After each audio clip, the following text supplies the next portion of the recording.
if somehow the laws of physics changed so that there was no magnetism, I mean, all bets are off, and God knows what the world would be like. Really and truly, it would be so profoundly different that you couldn't say that, oh, well, we wouldn't have cars or anything so trivial as that. We wouldn't have light.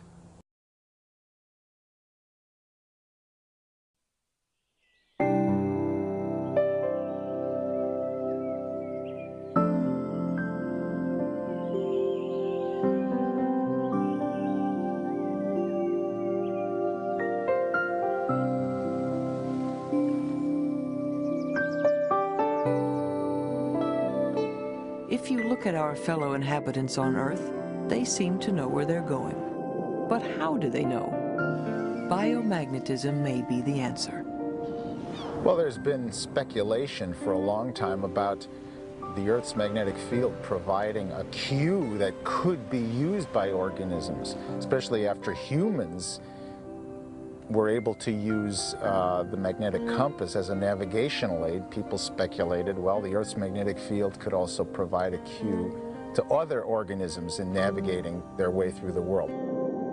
The mystery of how animals can navigate is a big problem in sensory biology.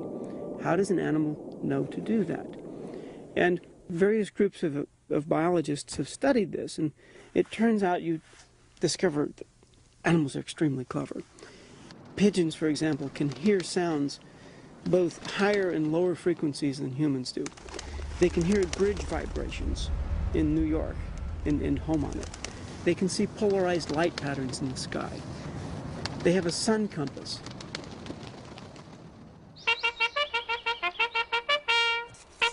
But as wartime messengers, pigeons headed home without sunlight and bridges to guide them. There had to be another technique the birds were using to find their way. The answer came on a cloudy day in 1974 when Cornell University researchers attached magnets to pigeons' heads. Birds that normally flew directly home became hopelessly disoriented.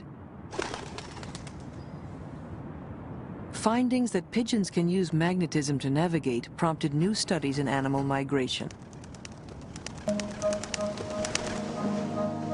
It is late autumn, and off the coast of Florida, spiny lobsters are on the move. Their only chance at survival is to reach the warmer, calmer depths before winter. They're able to hold their courses despite the fact that they often migrate at night. They often migrate when a tremendous amount of sediment is suspended in the water so that visibility is rather poor.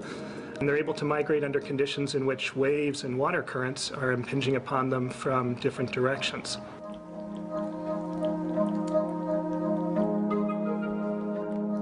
To find out if lobsters have a magnetic sense, Ken Lohman set up a tank where he can control the magnetic field. Once in the tank, the lobster on a leash orients itself based on the existing field in the tank. Going, so we just have to wait for the lobster now. This is a north-seeking lobster. All right, we'll change the field in 5 seconds. Nothing diverts the creature from its course until the direction of the magnetic field is reversed.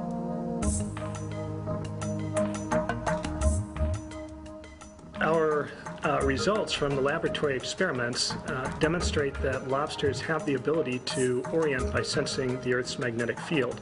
This suggests that they may be able to guide their migration by detecting the Earth's magnetic field. Out of Ken Lohman's clutches, the lobsters do what they ought to do, a migratory dance along magnetic lines of force.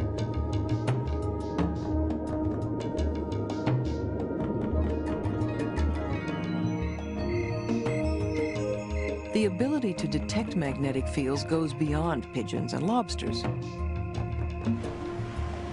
Scores of animals seem to be sensitive to magnetism. This sixth sense might be traced to small grains of lodestone or magnetite found in animals' brains.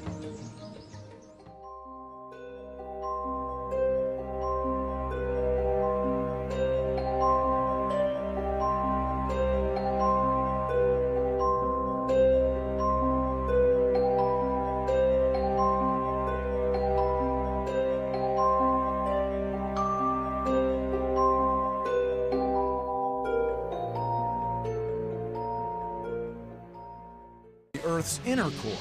Today, through precise seismic measurements, we know that it's made of solid iron. Solid because gravity at the center of the Earth creates a pressure 3 million times the pressure it exerts on the surface. The core that Richard Oldham had discovered turned out to be the Earth's outer core. It's made of liquid iron and other elements, a hot churning mass that generates electric currents, which in turn create the magnetic field that protects the Earth from dangerous cosmic radiation. Together, the two cores that Oldham and Lehman discovered form a massive structure over 4,000 miles in diameter, slightly larger than the planet Mars. At the center of the core, the temperature can be as high as 13,000 degrees Fahrenheit, which is 2,000 degrees hotter than the surface of the Sun.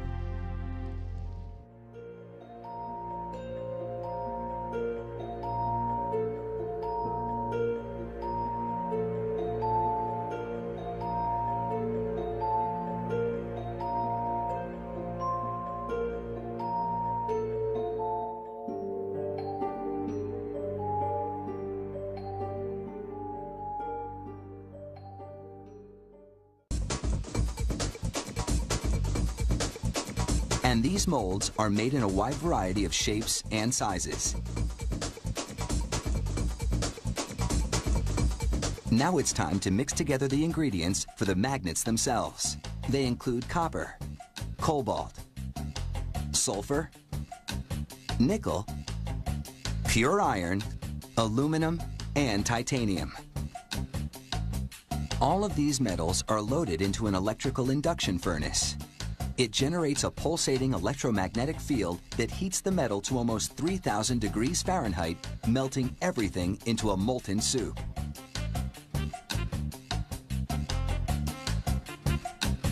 The metal is poured into the molds.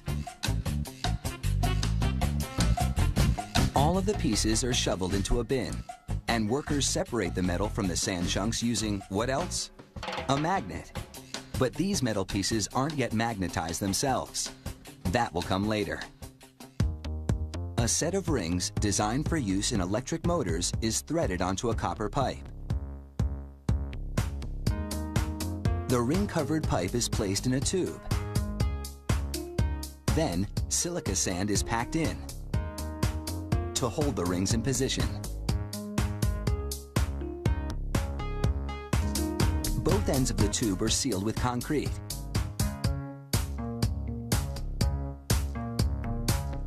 Then, it's into an electrical furnace. It heats the tube until it's red hot. This superheating primes the rings inside to accept an electromagnetic field, which will be delivered by this metal rod. The rod slides down the center of the copper pipe and is clamped into place. Water keeps the pipe from melting as a low-voltage, high-current charge is delivered to the rings inside.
Workers break open the seal.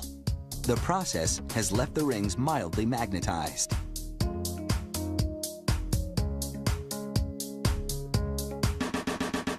At this point, the magnets are pretty useless.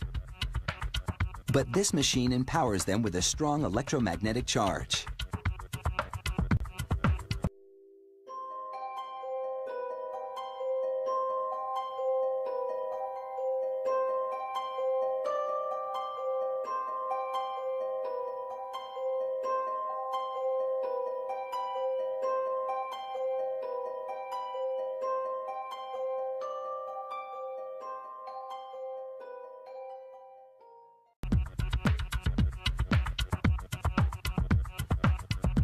The establishment of that weak magnetic field earlier ensures that the magnetization is now properly oriented. Now that's some serious magnetic muscle. The wide array of magnets manufactured today are critical to our daily lives because their invisible power helps keep so many things running.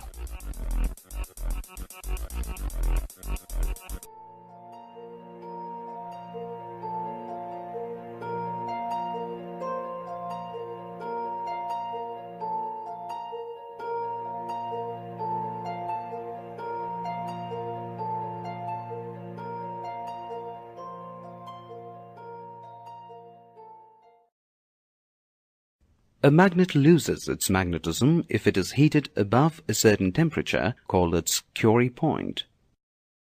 The Curie point for iron is 770 degrees Celsius, and that of steel is 880 degrees Celsius. The Curie point for nickel is 358 degrees Celsius, and that for cobalt is 1121 degrees Celsius.